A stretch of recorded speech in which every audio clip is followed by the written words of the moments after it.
इसकी क्लास हो तो स्क्रीन शेयर हो जाए तो बताइएगा।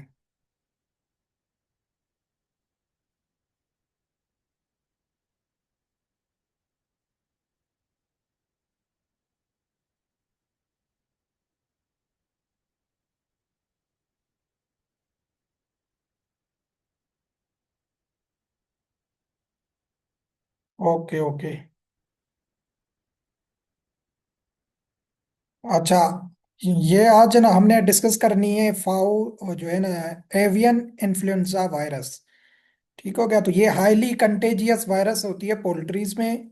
जब भी आप देखते हैं ब्रॉयलर के रेट बढ़ते हैं तो आपको बताया जाता है कि भाई बर्ड्स में इन्फ्लुएंजा हो गया है, बर्ड फ्लू हो गया है, इसको जो है ना कंज्यूम ना करें। तो ये खतरनाक है और जूनोटिक भी है, ये ह्यूमंस में भी होती है। ठीक हो गया। तो ये हाईली कंटेजियस है, इससे क्या होता है, सडन डेथ होती है बर्ड्स की। सेवियर जो है ना रेस्पिरेशन के भी प्रॉब्लम्स होते हैं। ये बहुत ही खतरनाक जो है ना वायरस है, इन्फ्लुएंजा। तो हम वो पढ़ेंगे जो पेपर के हवाले से इम्पोर्टेंट है, यहाँ से क्वेश्चंस आ सकते हैं। कल हमने थोड़ा बहुत इसको डिस्कस किया था। वायरल डिजीज है एवियन इन्फ्लुएंजा वायरस। फैमिली इसकी हमने पढ़ी थी, अर्थो मैक्सो वेरिडाई। ये क्वेश्चन आ भी चुका है, ये आपने याद रखनी है इसकी फैमिली, अर्थोमेक्सो। ठीक हो गया।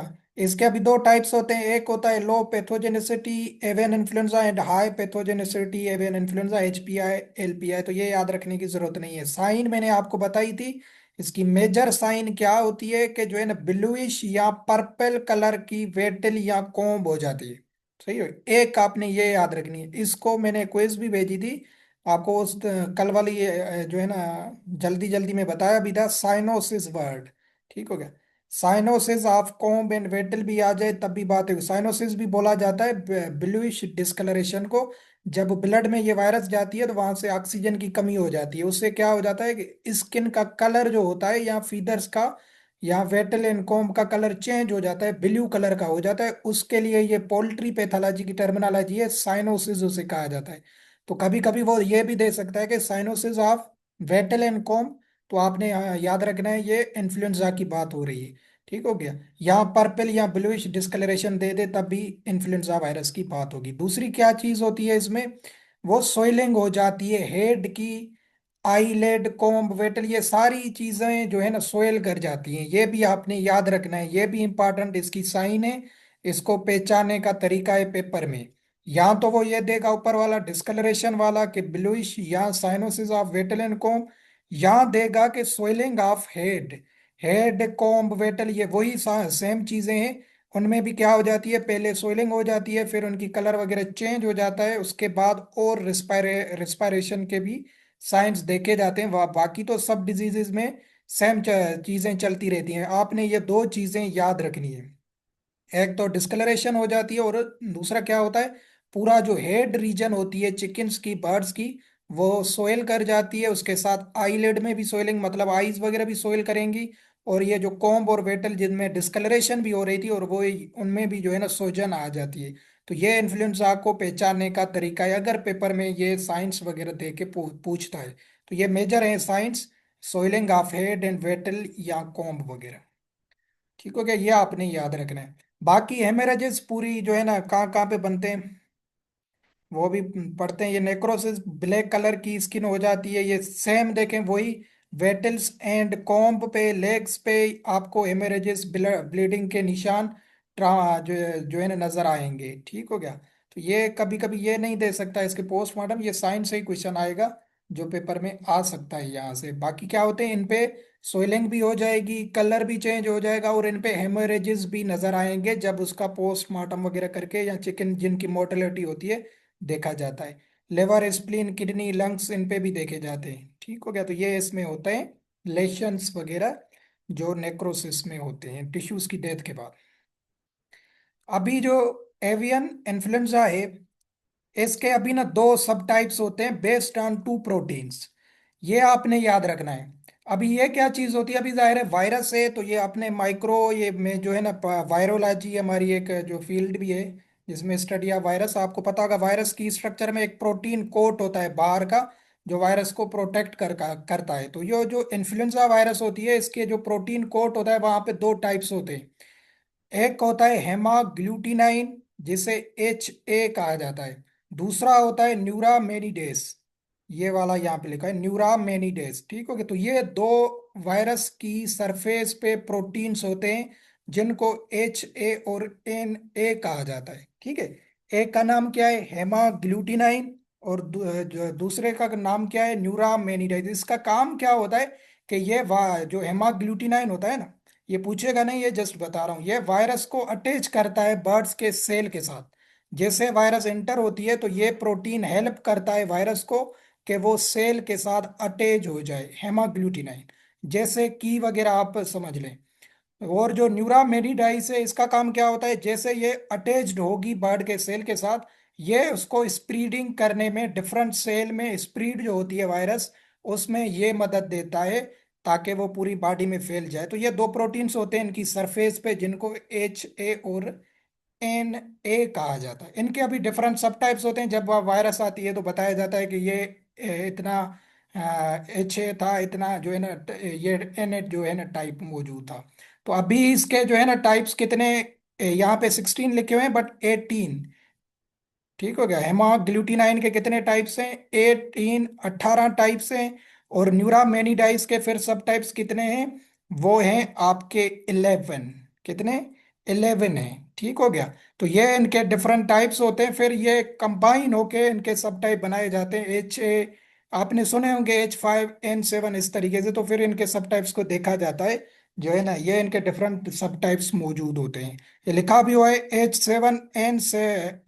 H7N9, जो है ये कॉमन स्ट्रेन है, कॉमन सब टाइप है इन्फ्लुएंजा का, जो सबसे ज्यादा मोर्टेलिटी काज करवाता है। ठीक हो गया, कहीं पे H5N1 भी होता है, तो ये डिफरेंट बुक्स में आपको मिलेगा। H7N9 यहाँ पे लिखा हुआ है कि ये मोस्ट कॉमन स्ट्रेन है। ठीक है, तो ये टू सरफेस ऑफ प्रोटीन्स मौजूद होते हैं जो एवियन इन्फ्लुएंजा में होते हैं। तो ये चीज़ें आपने याद रखनी है, एवियन इन्फ्लुएंजा से ये आता है। और जो है ना ये ट्रांसमिशन या इसका जो रिजर्वायर होता है जहाँ पे वायरस ये ग्रोथ करती है, फिर डिफरेंट बर्ड्स तक या बाद जो है ना ट्रांसमिट होती है। तो वो आपने याद रखना है, माइग्रेटरी बर्ड्स, जो माइग्रेशन करके बर्ड्स आते हैं वहां से ये ट्रांसमिट होती है। ठीक हो गया, माइग्रेटरी बर्ड्स।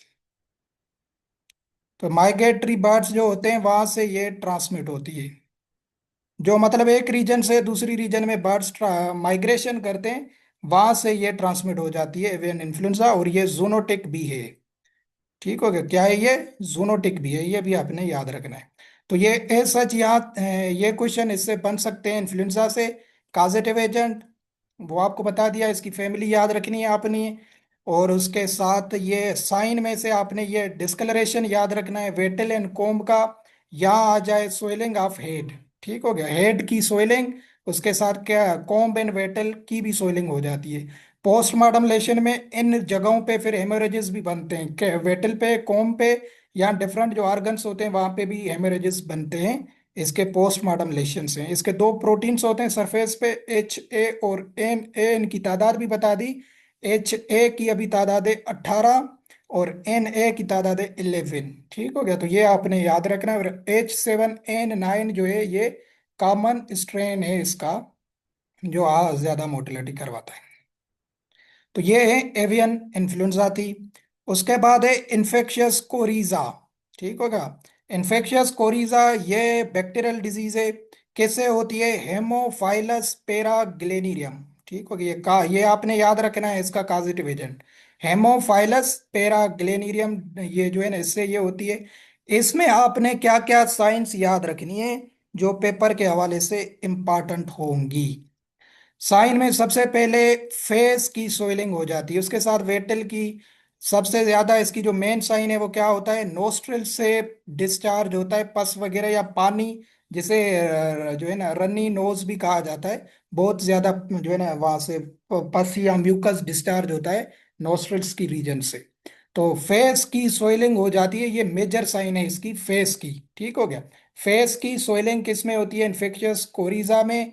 जो बैक्टीरियल प्रॉब्लम है हेमोफाइलस पैराग्लेनिरियम से होता है। बाकी सारी चीजें और भी होती हैं, वहां से बैड स्मेल भी आती है माउथ से, उनकी जो ये जो डिस्चार्ज होता है वहां से। उसके साथ ये एक प्रोडक्शन भी कम देगा। तो ये जो है ना छोटी छोटी साइंस हैं, वो याद रखने की जरूरत नहीं है। पोस्टमार्टम लेशन में ये सोइलिंग होगी फेस की wattle due to fluid accumulation, ये आपने याद रखना है इसको। अभी जैसे ना कोरिजा किससे कहा जाता है वैसे, ये जब नोज वगैरह में इन्फेक्शन होता है उससे कोरिजा कहा जाता है। ठीक हो गया, चिकन्स के नोज वगैरह में। तो जो नेजल जो पार्ट होता है वहां पे ज्यादा म्यूकस वगैरह भर जाता है, जिसके लिए एक वर्ड भी यूज होता है पोल्ट्री पैथोलॉजी में, उससे कहा जाता है केट्रल इन्फ्लामेशन। क्या कहा जाता है? केट्रल इन्फ्लामेशन।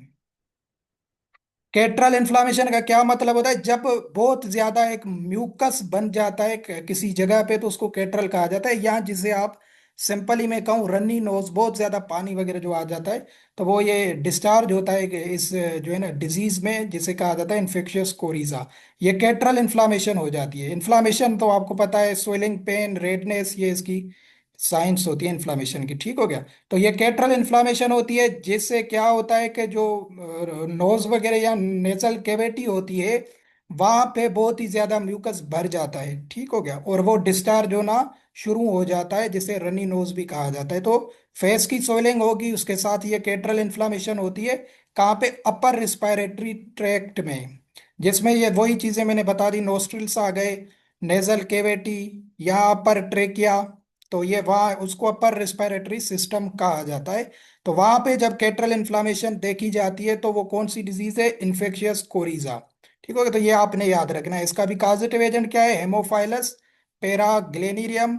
उसके साथ स्वेलिंग हो जाती है फेस में, वेटल में, या नोस्ट्रिल से डिस्चार्ज होता है म्यूकस, जिसको कहा जाता है केट्रल इन्फ्लामेशन। ठीक है।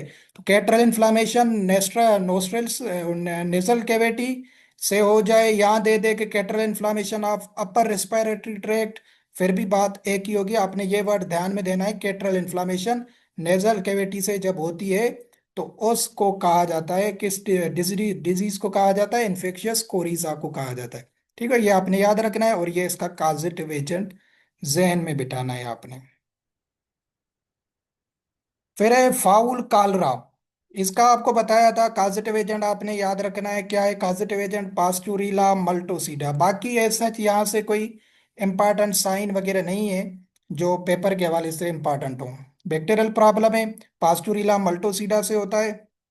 इसमें भी डिस्कलरेशन, कैटल इन्फॉर्म की ग्रीनिश कलर, डायरिया, ये बिल्कुल माइनर साइंस हैं इसकी। जो है ना ट्विस्टिंग ऑफ नेक, सोइलिंग या चीज मटेरियल, तो ये चीज इंपॉर्टेंट नहीं है। सबसे ज्यादा जो है ना ये क्या चीज होती है? लिवर वगैरह को जो है ना ये ज्यादा इफेक्ट करता है, उन पे हेमरेजेस वगैरह बनते हैं। ठीक हो गया, ये नेक्रोसिस वगैरह, हार्ट पे, इंटेस्टाइन पे, यहाँ उनकी सोइलिंग हो जाती है। तो एज सच यहाँ की साइंस से कोई इंपॉर्टेंट क्वेश्चन नहीं है। ये मेजर जो मैंने ऊपर बताई आपको, ये मेजर जिनकी बताई ना, पोस्टमार्टम लेशंस या साइंस, तो हमेशा क्वेश्चन वहां से आता है। इनका जो छोटे छोटे प्रॉब्लम्स हैं इनका कॉजेटिव एजेंट ज्यादा पूछा जाने के चांसेस होते हैं। बाकी क्योंकि देखो ना ये डिफरेंट डिजीजेस के इसमें कुछ ना कुछ सेम आपको नजर आएंगे, तो वो उसके साथ क्या कहते हैं, मर्ज करते हैं, तो वो पेपर में नहीं आएगा।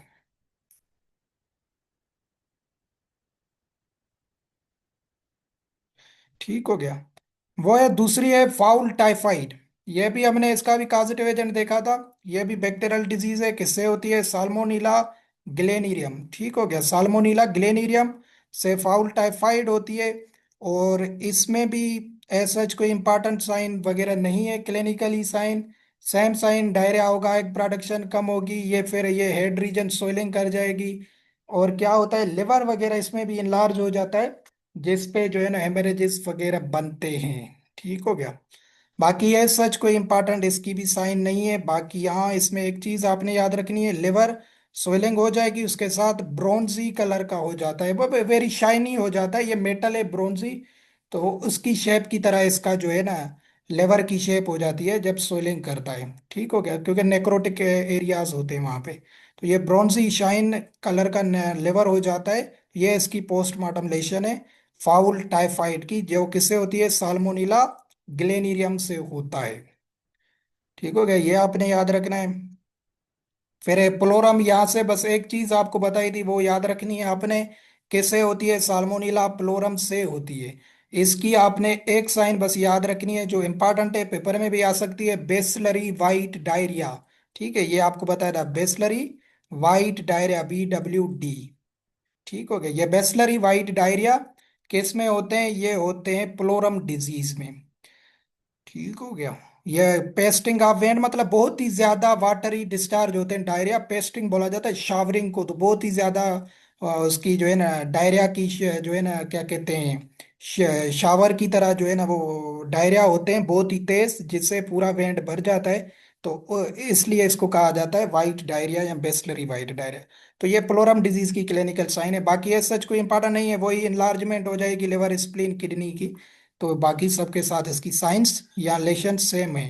तो ये आपने इसकी साइन याद रखनी है। ये आ सकती है कि बेसिलरी वाइट डायरिया कौन से साल्मोनेला के प्रॉब्लम में होते हैं? साल्मोनेला प्लोरम में होते हैं, क्योंकि ये भी साल्मोनेला से होता है, साल्मोनेला ग्लेनेरियम से फाउल टाइफाइड। तो आपने ये एक याद रखना है कि प्लोरम में ये चीज होती है। उसके बाद ये भी बैक्टीरियल प्रॉब्लम है, सीआरडी जिसको कहा जाता है क्रोनिक रिस्पायरेटरी डिजीज। ये किससे होता है? इसका भी काजेटिव एजेंट हमने पढ़ा था, माइकोप्लाज्मा गैली सेप्टिकम। ये ट्रांसमिशन अभी हम पढ़ते हैं वर्टिकल और हॉरिजॉन्टल किससे कहते हैं। तो थोड़ा सा सब्र रखें, इसमें क्या क्या चीजें हैं। ठीक हो गया। तो इसमें भी जो बर्ड्स होते हैं सेम, अभी रिस्पायरेशन की साइन है तो कफिंग भी होगी, स्नीजिंग, ये नेजल डिस्चार्ज, फिर यो है ना ओपन माउथ, एक की प्रोडक्शन कम, ये वही सेम चीजें लिखी हुई हैं। बट एक चीज यहाँ से थोड़ी जो है ना इम्पोर्टेंट हो सकती है, वो क्या है? जो है ना ये तो सेम हो गई, radiation flame trachea and cheesy material, air sacs जो होते हैं बर्ड्स में, उनमें वाइट कलर का मटेरियल आ जाता है। इससे क्या होता है कि फीड कन्वर्जन रेशियो, एफसीआर जिसे कहा जाता है, वो इंक्रीज हो जाता है रिस्पायरेशन के जब प्रॉब्लम्स होते हैं, सीआरडी। ठीक हो गया। तो ये थोड़ी मेजर लग रही है, तो एफसीआर आपने पढ़ा होगा, वो दी जाती है फीड के पर, जो उसका वेट होता है उस पे एक बर्ड को कितनी फीड चाहिए होती है, तो उसे एफसीआर कहा जाता है। तो वो क्या हो जाता है, वो आई थिंक उसकी 2 रेशो होती है मिनिमम। तो उससे जब ये इंक्रीज हो जाती है, मतलब फीड खाने का अमल बर्ड्स का, तो एफसीआर का रेशियो इंक्रीज हो जाता है इसमें क्रोनिक रिस्पायरेटरी डिजीज में। ठीक हो गया। क्योंकि एग वगैरह देता नहीं है, ड्रॉप हो जाते हैं एक ही प्रोडक्शन, वेट वगैरह भी लूज कर जाता है। तो बाकी सेम साइंस है इसकी, बट इसका काजेटिव एजेंट आपने याद रखना है माइकोप्लाज्मा गैली सेप्टिकम। कॉक्सिडोसिस, ये भी हमने थोड़ी बहुत डिस्कस की थी पहले, बट ये पैरासाइटिक डिजीज है। आपने याद रखना है जो है ना ये कोक्सीडा, ये एमेरिया इसकी स्पेशी होती है कोक्सीडोसिस की, जो मोस्टली इफेक्ट करती है चिकन के इंटेस्टाइन पे। तो ये आपने याद रखना है। ब्लडी जो है ना डायरिया होते हैं, ये इंपॉर्टेंट साइन है इसकी। ब्लडी डायरिया किस में होते हैं? कोक्सिडोसिस में होते हैं। और ये पूछा जाए कि कहाँ पे इफेक्ट करती है, तो इंटेस्टाइन पे इफेक्ट करती है, तो ये ब्लडी डायरिया आपने याद रखना है। ठीक हो गया। ये वेरी इंपॉर्टेंट साइन है इसकी कोक्सिडोसिस की, ब्लडी डायरिया। फिर इसके डिफरेंट टाइप्स होते हैं, इंटेस्टाइन पे अलग इसकी एक स्पेशी होती है एमेरिया नेकाट्रिक्स। तो ये इतनी इंपॉर्टेंट नहीं है, ये इंपॉर्टेंट है सीकल कोक्सिडोसिस।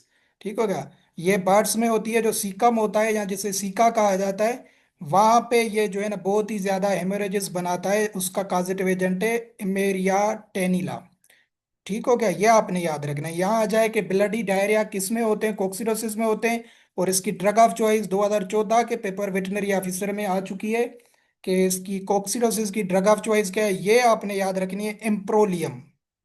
ठीक है। तो ये आती है कि amprolium is drug of choice for what? Coccidiosis. ये आपने याद रखनी है, यहाँ दे दे के कोक्सिडोसिस की ड्रग ऑफ चॉइस क्या है। तो ये इधर लिखी भी हुई है इसलिए ताकि आपको याद हो जाए, इम्प्रोलियम। तो ये आपने याद रखनी है। बाकी और बर्ड्स में सबसे ज्यादा ये सिकल कोक्सिडोसिस होता है, जो होता है एमेरिया टेनिला से। ठीक है, जिससे ब्लडी ड्रूपिंग हेमोरेजेस बनते हैं सिकम पे। ठीक है, उससे इन्फ्लामेशन, सीकम की इन्फ्लामेशन को टेफ्लाइटस कहा जाता है, तो उससे फिर इन्फ्लामेशन हो जाती है।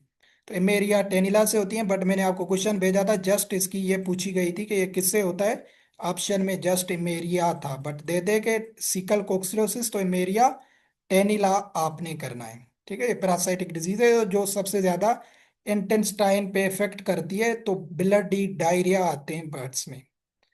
तो ये यहाँ तक थी। और ये कोलीबैसिलोसिस इकोलाइसी होती है, इसका जस्ट आपने काजेटिव एजेंट याद रखना है, बाकी ऐसा कोई इंपॉर्टेंट चीज इसकी नहीं है। अभी हम पढ़ते हैं, अभी ना डेफा दो दो तरीकों की ट्रांसमिशन होती है वायरस की। तो वो बता देता हूँ, मैंने आपको कहा भी था कि बताऊंगा। हॉरिजेंटल एंड वर्टिकल, ये इसलिए बता रहा हूँ कि कुछ ना हॉरिजेंटल होती है, कुछ वर्टिकल ट्रांसमिशन होती है। फिर ये पेपर में जो है ना, हो सकता है कि आ जाए कि कोई डिजीज आपको दे दे और पूछ ले, या वो कह दे कि कौन सी हॉरिजेंटल है। सबसे पहले समझते हैं हॉरिजेंटल डिजीज कहते हैं किसको है।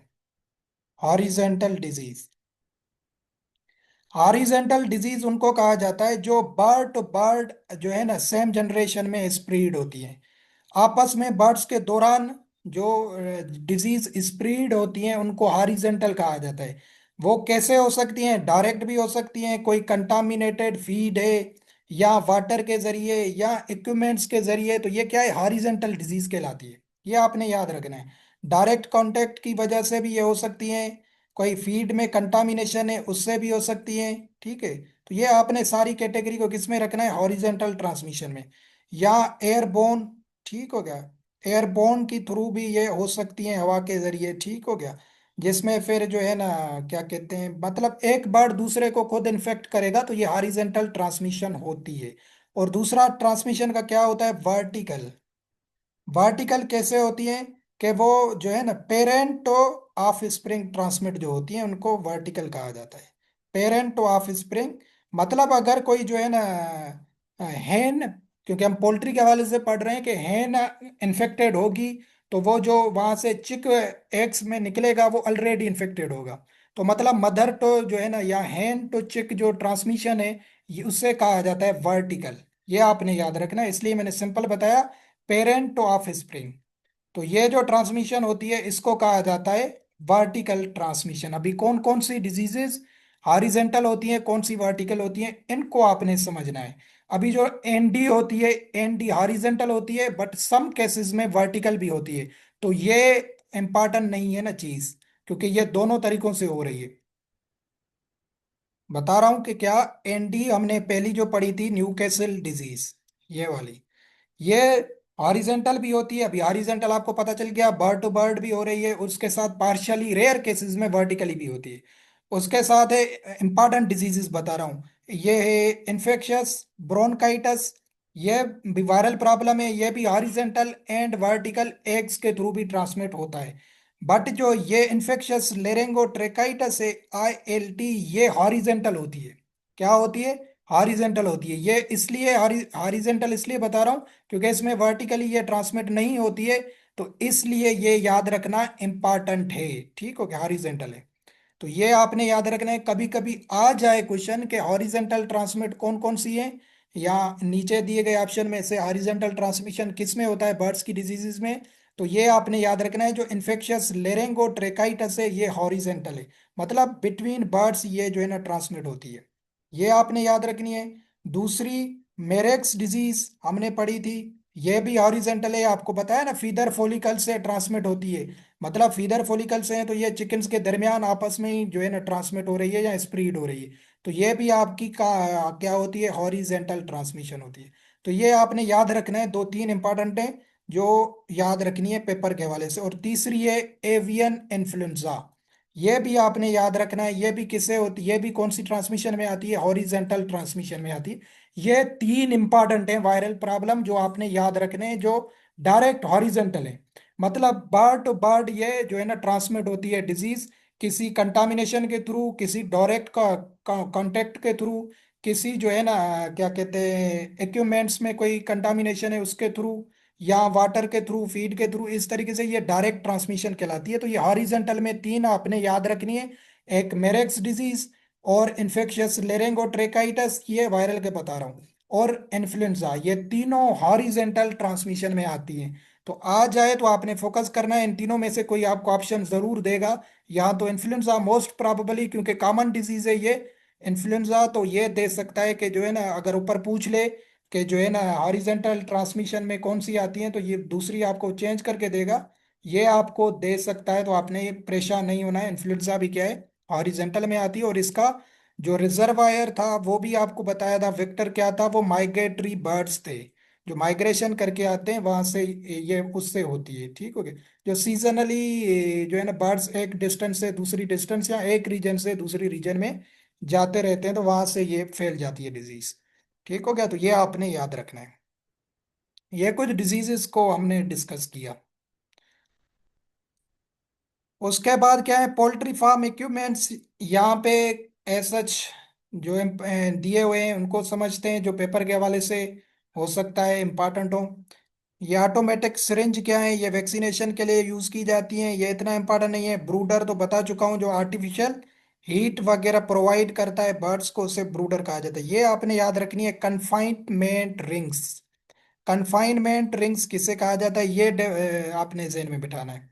कन्फाइनमेंट रिंग्स कहा जाता है किसको, ये वुडन रिंग्स होती हैं जो provided around the brooder to confine. Confine का मतलब होता है जो है ना रोक के रखना। कन्फाइन द चिक अंडर द हूवर, ठीक हो गया।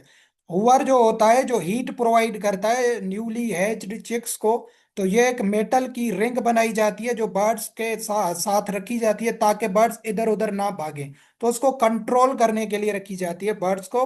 तो उससे कहा जाता है कन्फाइनमेंट रिंग्स, ठीक हो गया। या केजेस वगैरह आप समझ लें, ताकि बर्ड्स की मूवमेंट वगैरह को रेस्ट्रिक्ट किया जाए, कंट्रोल किया जाए। तो ये मेटालिक रिंग्स होती हैं जो बर्ड्स को ब्रूडिंग के दौरान जो है ना रखी जाती हैं बर्ड्स के अराउंड, ताकि उनको कंट्रोल किया जाए, उनकी मूवमेंट्स को कंट्रोल किया जाए, ताकि वो हीट वगैरह लें और अपना टेम्परेचर मेंटेन कर सकें, ठीक हो गया। तो ये आपने याद रखना है। ये बर्ड्स ब्रूडिंग के टाइम रखी जाती हैं रिंग्स, ताकि बर्ड्स को कन्फाइन किया जाए, जैसे इसका वर्ड भी है कन्फाइनमेंट रिंग्स। हाइग्रोमीटर से क्या होता है, ये आपने याद रखना है। ह्यूमिडिटी जो होती है उसको मैयर किया जाता है पोल्ट्री हाउस में, तो उससे किससे किया जाता है, हाइग्रोमीटर। जिसमें वो टेम्परेचर की, जहाँ पे टेम्परेचर भी बताता है और ये बताता है ह्यूमिडिटी भी। बट तो अभी तो डिजिटल आ गए हैं। तो ये हाइग्रोमीटर से ह्यूमिडिटी को मालूम किया जाता है। डी बेकर, डी बीकर क्या होता है, जिसे बीक वगैरह को रिमूव किया जाता है बर्ड्स की। पर्च किसे कहा जाता है, bird sit on perch and it used for resting the bird. तो सिंपली आपने याद रखना है, पर्च किसे कहा जाता है, जहां पे बर्ड रेस्ट करते हैं। मोस्टली ये लेयर वगैरह में ऐसी जगह बनाई जाती हैं जहां पे बर्ड्स रेस्ट करते हैं या सिट करते हैं, तो उनको पर्च कहा जाता है। तो सिंपली अगर पेपर में आ जाए तो ये आ सकता है कि जो है ना bird sit on dash dash, या जो है ना पर्च की डेफिनेशन वो दे दे। तो आपने सिंपली याद रखना है, जहां पे बर्ड्स रेस्ट करते हैं या सिट करते हैं, तो उसको क्या कहा जाता है, पर्च कहा जाता है। तो ये भी क्या है, ये भी एक इक्विपमेंट्स या इंस्ट्रूमेंट की तरह है। प्रोक्टोस्कोप, ये भी हमने वहां पे डिस्कस किया था शायद, एनिमल रिफ्रेशर में। जो उनकी जेंडर होती है उनको मालूम करने के लिए जो इंस्ट्रूमेंट यूज किया जाता है उसको प्रोक्टोस्कोप किया जाता है, कि वेदर इज मेल और फीमेल, ठीक हो गया। इंक्यूबेटर तो आपको पता है हैचिंग के लिए यूज किया जाता है। टॉय क्लिपर है तो उसके टॉयज वगैरह को, नेल्स वगैरह को कट करने के लिए यूज किया जाता है। ठीक है, अभी कुछ और भी इंस्ट्रूमेंट होते हैं जो है ना जिसमें क्वेश्चन पूछ सकता है, उसको भी हम समझते हैं। ट्रेज वगैरह क्या होती हैं, या जो बेस्केट होते हैं, आपको पता है ट्रे जिसे कहा जाता है, ये किसे कहते हैं, ये कलेक्ट करने के लिए एग्स वगैरह को या स्टोर करने के लिए यूज की जाती हैं, उसको ट्रे कहा जाता है या बेस्केट कहा जाता है। ये भी इक्विपमेंट यूज होते हैं पोल्ट्रीज में। तो इसमें आपने ट्रे में क्या याद रखना है, collect and store of eggs. तो जिस चीज में लेके जाते हैं, कलेक्ट करते हैं एग्स को या स्टोर करते हैं, उनको ट्रे कहा जाता है। जिसमें फिर हमने पढ़ा था हेचर अलग होता है, सेटर अलग होता है। या हार्वेस्टिंग भी टर्म यूज होता है, हार्वेस्टिंग ऑफ एग्स। इसका भी क्या मतलब होता है, एग्स वगैरह को कलेक्ट करना या स्टोर करना, ठीक हो गया। तो ये ट्रे करता है। इंक्यूबेटर आपको पता है, हेचर भी आपको पता है, हेचिंग स्टेज में होता है। तो ये कुछ चीजें थी जो जो है ना, बाकी वेंटिलेशन फैंस हैं, टेम्परेचर स्केल, वेटेज बैलेंस, ये सारी चीजें हैं, ये तो नामों से भी जाहिर हैं। तो ये कुछ इंपॉर्टेंट इक्विपमेंट्स थे जो हमने डिस्कस किए। अभी एबनॉर्मलिटीज भी वहां पे भी हमने कुछ डिस्कस की थी, यहाँ पे भी लिखी हुई हैं, बट यहाँ पे ऐसा इतनी इंपॉर्टेंट नहीं है पेपर के हवाले से। एबनॉर्मलिटीज बताई थी कि कोई फिजिकल डिफेक्ट आ सकता है, वीकनेस हो सकती है, या एक क्वालिटी में कोई इशू आ जाए, इंक्यूबेशन प्रॉब्लम्स होते हैं, या इन्फेक्शन वहां पे आ जाता है चिक्स ड्यूरिंग हेचिंग टाइम, तो उसको एबनॉर्मलिटीज तस्लीम किया जाता है चिक्स में। तो ये क्या है, क्रिपल्ड चिक्स, इसमें क्या होता है, डिसेबल हो जाता है फीट से और लेग से। ये क्यों होता है कि इम्प्रॉपर टेम्परेचर दे दिया आपने इंक्यूबेशन के दौरान, जो हमने रेंज पड़ी थी टेम्परेचर की, उससे आपने ज्यादा दे दिया, तो उसकी लेग्स वगैरह पैरालाइज हो जाता है, चिक जो अंदर बन रहा होता है वो डिसेबल हो जाता है, जिसे क्रिपिल्ड चिक्स कहा जाता है। तो ये इतना इंपॉर्टेंट नहीं है, ये नाम से भी जाहिर है। तो कैसे होता है, ये टेम्परेचर वगैरह ज्यादा दे देते हैं, उससे होता है। क्रूक्ड टॉय, जो टॉय वगैरह होती है वो बेंट कर जाती है एक ही जगह, एक ही जगह, या इरेग्युलर हो जाती है। ठीक है, एक ही जगह मुड़ जाती है, ट्विस्ट कर जाती है, टॉय रीजन जो पाँव में होती है बर्ड्स की। तो ये भी इम्प्रॉपर टेम्परेचर या वेंटिलेशन सेटर के दौरान आप देंगे तो उसमें ये भी प्रॉब्लम आ सकती है। तो वही सेम चीजें हैं। ये नेवल जो है, अनहील्ड नेवल होए, मतलब नेवल रीजन जो होती है बर्ड्स की वो इनकम्प्लीट होती है। ठीक हो गया। ये भी हाई टेम्परेचर ह्यूमिडिटी को आपने इंक्रीज कर दिया तो उससे ये चीज हो सकती है। डिहाइड्रेटेड चिक्स, अगर ह्यूमिडिटी कम हो गई एचर में तो वो वाटर वगैरह की जो प्रोडक्शन है वो डिक्रीज हो जाती है। तो ये एबनॉर्मल चीजें हैं, बट ये इंपॉर्टेंट नहीं है पेपर के हवाले से। ये सिंपली ऐसे लिखी हुई है। सेक्सिंग ऑफ चिक कैसे करेंगे उसको, कैसे मालूम करेंगे कि भाई ये मेल है या फीमेल है। ये भी हमने पढ़ा था। बेस्ट मेथड क्या है, वेंट सेक्सिंग। ठीक हो गया, उसकी वेंट पे आपको स्मॉल बम्प या जिसे बटन लाइक स्ट्रक्चर कहा जाता है वो नजर आएंगे, वो इंडिकेट करते हैं क्या that chick is male. Some female also have bumps though they are very smaller than male chicks. वो जो बटन शेप स्ट्रक्चर होती है वो बहुत ही ज्यादा बटन शेप होते हैं मेल चिक्स में।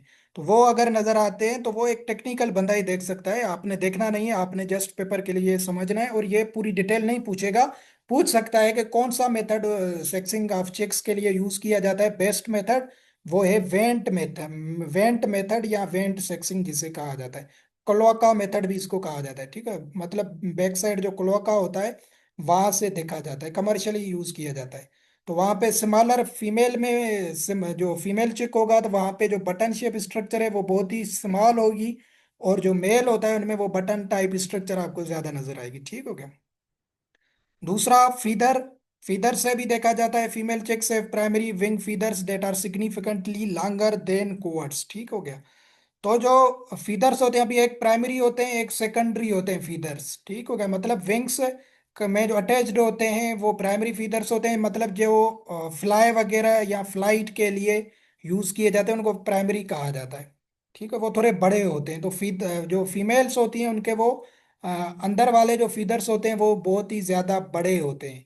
और जो मेल एनिमल होता है वो उनमें सेम लेंथ के होते हैं, जो है ना। In the male chicks the primary feathers that are shorter about the same length at the covert. Covert क्या होता है फिर, ये प्राइमरी और सेकेंडरी के बीच में जो कवरिंग होती है उसे कोवर्ड कहा जाता है। तो इतनी डिटेल में जाने की जरूरत नहीं है। सिंपली क्या है कि प्राय जो फीदर्स होते हैं फीमेल चिक्स में वो ज्यादा बड़े होते हैं, और मेल चिक्स में वो छोटे होते हैं, शॉर्टर होते हैं। तो उससे भी पहचाना जा सकता है कि ये मेल है या फीमेल है। ठीक है, तो ये सिंपल ही आपने ये याद रखना है। तो ये दो मेथड है। और तीसरा ये प्रोक्टोस्कोप जो ऊपर बताया, ये इंस्ट्रूमेंट है, इसकी मदद से भी जो है ना ये बटन शेप स्ट्रक्चर देखी जाती है वेंट में, तो ये जल्दी देखी जाती है एज एन इंस्ट्रूमेंट के थ्रू। फिर लास्ट टॉपिक हमारा है, ये फिर हमारा कल भी ये हो जाएगा क्योंकि 1 मिनट है, वैक्सीनेशन इन पोल्ट्री। यहाँ से क्या चीज इंपॉर्टेंट है, वैक्सीन।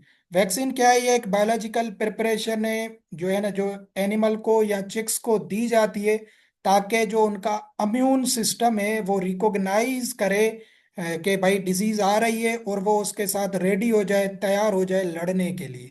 ऐसा नहीं है कि वो उस बर्ड को उसमें डिजीज आ जाएगी, बट वो उसके ट्रिगर करता है इम्यून सिस्टम को। तो ये बायोलॉजिकल प्रिपरेशन होती है, किसी काजेटिव एजेंट से बनाई जाती है जिसको कहा जाता है वैक्सीन। क्या इसका काम क्या होता है, इम्यूनिटी देता है बर्ड्स को या उसकी बॉडी को अगेंस्ट डिजीज। तो इस पूरे प्रोसेस को क्या कहा जाता है, वैक्सीनेशन कहा जाता है, जिसमें इम्यूनिटी प्रोवाइड की जाती है अगेंस्ट डिजीज। ठीक है, अभी इसके डिफरेंट टाइप्स होते हैं, live vaccine, killed vaccine, attenuated vaccine, ये डिफरेंट इसके टाइप्स होते हैं। ठीक हो गया। तो लाइव वैक्सीन किसे कहा जाता है, लाइव वैक्सीन उसे कहा जाता है जो उसमें जो पैथोजन है, जिस डिजीज का या जिस इन्फेक्शन के थ्रू हम वैक्सीन दे रहे हैं उसको जो है ना जिंदा रखा जाता है। बट सम केसेस में उसको थोड़ा सा वीक रखा जाता है पैथोजन को, ताकि वो जो है ना अंदर जाके बॉडी को ट्रिगर कर सके, एंटीबॉडीज बना सके। ठीक हो गया, इससे क्या होता है कि जो इम्यून सिस्टम होता है बॉडी में वो ट्रिगर हो जाता है कि भाई डिजीज शायद आ चुकी है। तो इसमें लाइव माइक्रो ऑर्गेनिज्म या काजेटिव एजेंट, जिस डिजीज में वैक्सीन लगाई जाती है उसका लाइव माइक्रो ऑर्गेनिज्म इंट्रोड्यूस करवाया जाता है, उससे बॉडी एंटीबॉडीज बनाती है वायरस के अगेंस्ट। ठीक हो गया, तो अभी लेस देन 1 मिनट है, आपने दोबारा ज्वाइन करना है। किल्ड है तो इसमें वो जो ऑर्गेनिज्म होगा वो किल्ड डाला जाएगा। एटी एटीन्यूएटेड का क्या मतलब होता है? डिक्रीज। मतलब इसमें वीक उस वैक्सीन का जो पैथोजन होगा डिजीज का, उसमें थोड़ा उसको वीक किया जाएगा, इतना ज्यादा स्ट्रांग नहीं किया जाएगा। तो इन सब का मतलब क्या होगा कि वो क्या करेंगे?